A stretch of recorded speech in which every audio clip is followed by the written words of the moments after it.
Thus the heavens and the earth were finished, and all the host of them. And on the seventh day God ended his work, which he had made, and he rested on the seventh day from all his work which he had made. And God blessed the seventh day, and sanctified it, because that in it he had rested from all his work, which God created and made. These are the generations of the heavens and of the earth when they were created, in the day that the Lord God made the earth and the heavens. And every plant of the field before it was in the earth, and every herb of the field before it grew, for the Lord God had not caused it to rain upon the earth.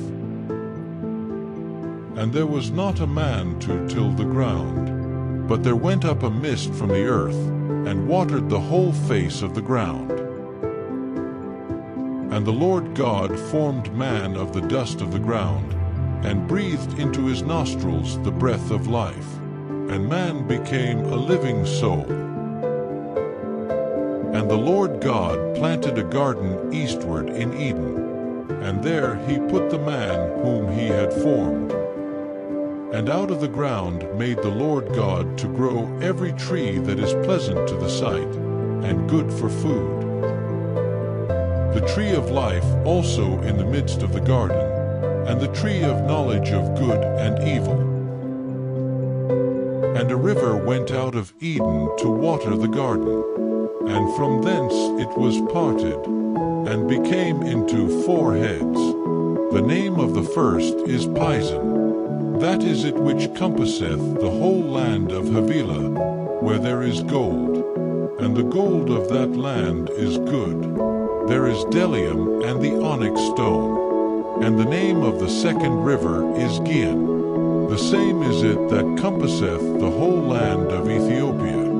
And the name of the third river is Hiddekel. That is it which goeth toward the east of Assyria. And the fourth river is Euphrates. And the Lord God took the man, and put him into the garden of Eden to dress it and to keep it. And the Lord God commanded the man, saying, Of every tree of the garden thou mayest freely eat, but of the tree of the knowledge of good and evil thou shalt not eat of it, for in the day that thou eat thereof thou shalt surely die. And the Lord God said, It is not good that the man should be alone. I will make him an helpmeet for him.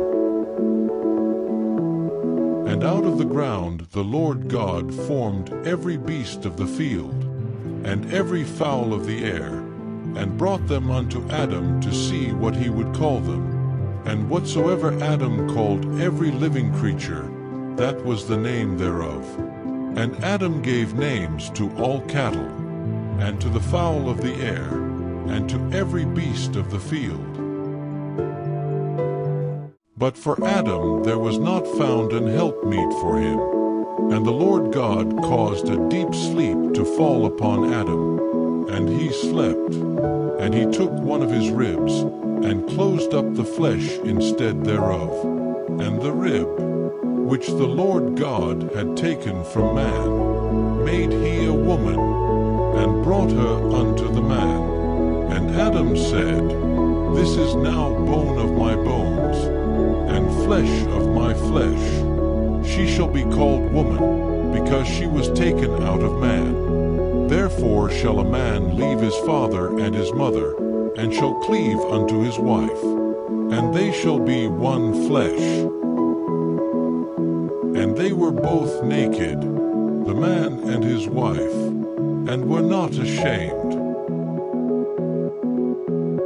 We hope that you were blessed as you listened to the second chapter of Genesis, read to you from the King James Version Bible, God's holy word. Please like and subscribe to our channel, and stay tuned for more inspiring videos just ahead.